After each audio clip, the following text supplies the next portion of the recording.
December 1st. 16 miler this morning. Had to throw on the vintage retro Nike windbreaker.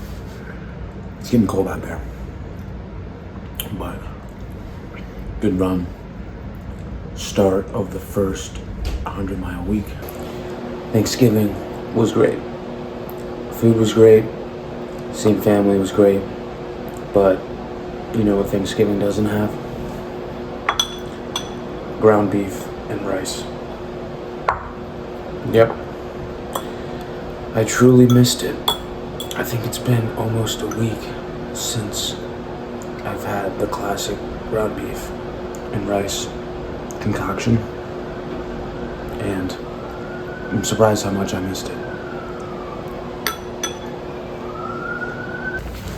It is currently 5:11 a.m. Tuesday, December 2nd, and it is currently sleeting outside, and I have to get in some hill repeats, so this should be fun. Just finished up nice little hill session on the north side of Capitol Hill. So the workout was 1.5 mile-ish warm-up to get to Capitol Hill. 14 sprints up, 14 slow jogs down. And yeah, now I'm just doing the 1.5 mile-ish jog back. Aftermath of hill session this morning. Soaked to the bone and desperately need to get in the hot shower. So today is Tuesday, December 2nd, 5:08 p.m. and I'm about to go to the gym and get in my second hill elevation gain session of the day.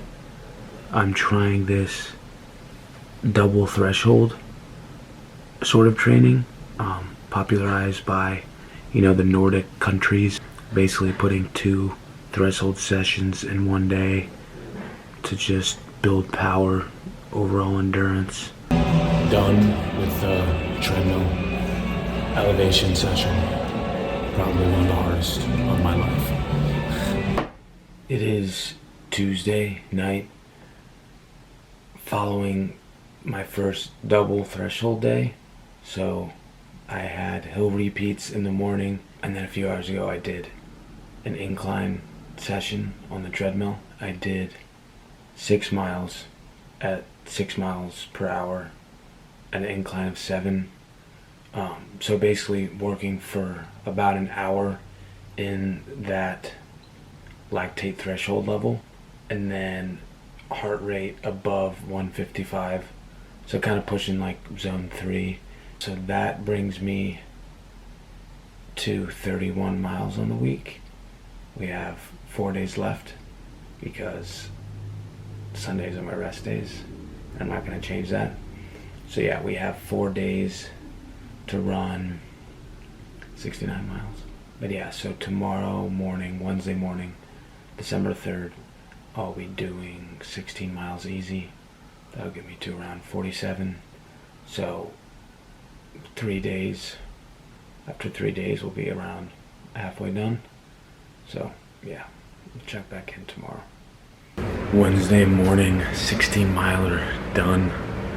I can't tell you how many times on this out and back route I was thinking to myself, let me just turn around at 5 miles. I'll do 10 and then I'll do the rest, after work. Or I'll just do 6, turn around, only do 12, do the rest after work. It was another cold morning. My hands were pretty cold, but I just kept telling myself, who's gonna do the work? Who's gonna do the work if I'm not going to? Who's gonna push myself further than I ever thought than me? you know, it's gonna hurt, but just for this small amount of time. And then I'm gonna be, sitting at work for 8, 9 hours. So, what would I rather have? But yeah, let's get ready. So I'm editing this video and I forgot to film anything from Thursday. So Thursday morning, I basically did 8 miles at tempo in the morning. And then in the afternoon, I just did 3 miles on the treadmill at an incline of 3. So that brought the total for Thursday to 11 miles.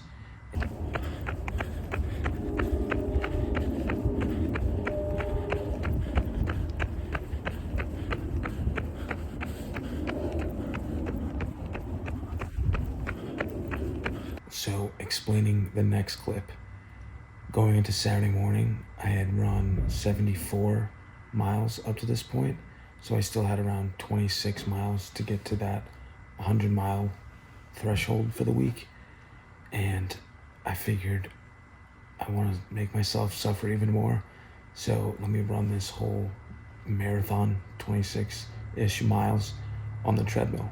So that's what I did to get to 100 miles this week. Treadmill marathon done. It might have been harder than an actual marathon. I ended up doing 2 half marathons with a pee break in between. Went to the bathroom.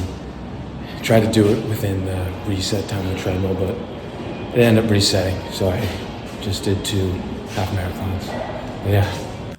So it is now Sunday, December 7th. Officially the end of my first 100-mile week. So I kind of just wanted to debrief the week in general, and then more specifically, if I think personally running 100 miles, training for an ultramarathon or training for anything in general is really worth it. So first thing I will say, after running 100 miles, my legs are not as sore as you would think. I also built up slowly over the last few weeks. I did 60, then 70, then 80, then 90, then now 100.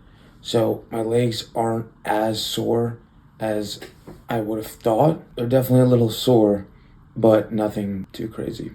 The second is overall fitness levels. I feel like I'm definitely in, the best shape I've been in the past few months, between running anywhere between like 30 and 50 miles compared to now, like 100. Obviously, I feel like my fitness levels are higher, yes, but this leads to my next point. Do I think running 100 miles is worth it? At a certain point, probably after mile 80 on the week, it kind of just seems that the miles are just being ran for the fun of it. Am I getting better by running 20 more miles? That being the difference between 100 and 80? Not really. At that point, I feel like it's just, getting miles in for the sake of getting miles in. So yeah, I do think that people that do 100 miles weekly are super impressive. I mean, Andy Glaze just did his 300th week in a row of running 100 miles, and he's celebrating that by running 300 miles. But I think for the sake of practicality and, working a full-time job, it's definitely hard to get in 100 miles. And like I said, it's almost like the law of diminishing returns. If I'm running 100 miles compared to, say, 80, am I really gaining that much more fitness by running those extra 20? Or is it hurting me in terms of recovery and being able to actually, get the speed workouts in? Because that's one thing I noticed was when I did my tempo work, my speed training, I could see that it was a little bit slower than it had been in the weeks past.